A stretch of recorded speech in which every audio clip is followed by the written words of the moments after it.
with our next guest, Barry Donadio, former US Secret Service agent. Also, you're an author, an analyst on national security, military strategy, and of course, the Ukraine-Russia war. I just wonder, do you get this sense that possibly Donald Trump is being played by his Russian counterpart? Thanks for having me on your program. No, I don't think so. This is Donald Trump's attempt to do a genuine negotiation. This is a good thing that this is happening. Let's not forget that. The Russian leader and American leader are coming to a table to try to negotiate an end to a horrible war. I fully expect that there will be hospitalities given between each other, the pleasantries. There will be probably an agreed prisoner exchange, maybe even some agreement to humanitarian exchange. Donald Trump is acting as an intermediary to the Ukrainian government, or he is acting on their behalf right now to get peace. He's said it right in his peace conference or his press conference earlier today that he's going to be calling Zelensky first when he's done with this meeting, and then the European leaders. So they are very much in play here. But I think Donald Trump is probably the only person on planet Earth that can negotiate this to an end at this point.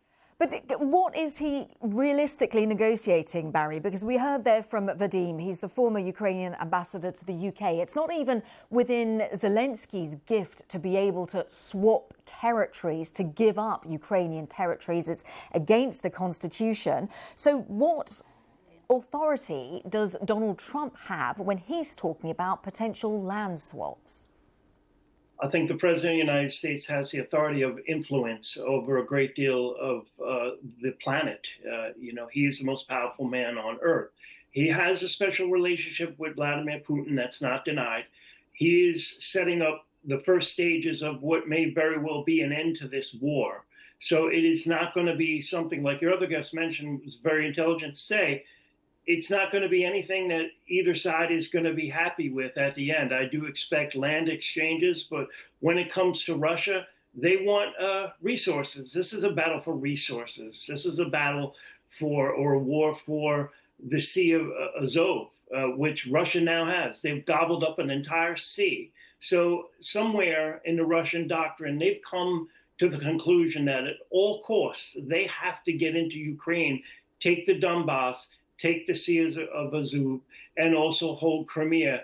Otherwise, the Russian Empire or the country itself cannot exist or continue to sustain itself. So that's why Vladimir Putin is going full bore into this, and they're not relenting whatsoever. We have to figure out, or President Trump has to figure out, if even Vladimir Putin is telling the truth in Alaska, and see if there is some way that they could negotiate a peace. Now, beyond this, if there isn't, I fully expect you're going to see American or European peacekeepers in Kiev. You reckon so? That's a really strong comment. You're suggesting a lot for Ukraine to give up. What does it get in return? EU membership, the promise of that? NATO membership? You're talking about possibly foreign peacekeepers in Ukraine. Russia's not going to go for that. I think it's time for Vladimir Putin to start worrying about what the Europeans and the Americans are doing in Ukraine and not the other way around. We lost an opportunity, militarily speaking, when there was 120,000 Russian troops on the border of Ukraine before they went in. That was the time to send in peacekeepers to prevent Vladimir Putin from coming into Ukraine and doing what he lied about doing, which is saying, oh, no, he was not going to go into Ukraine.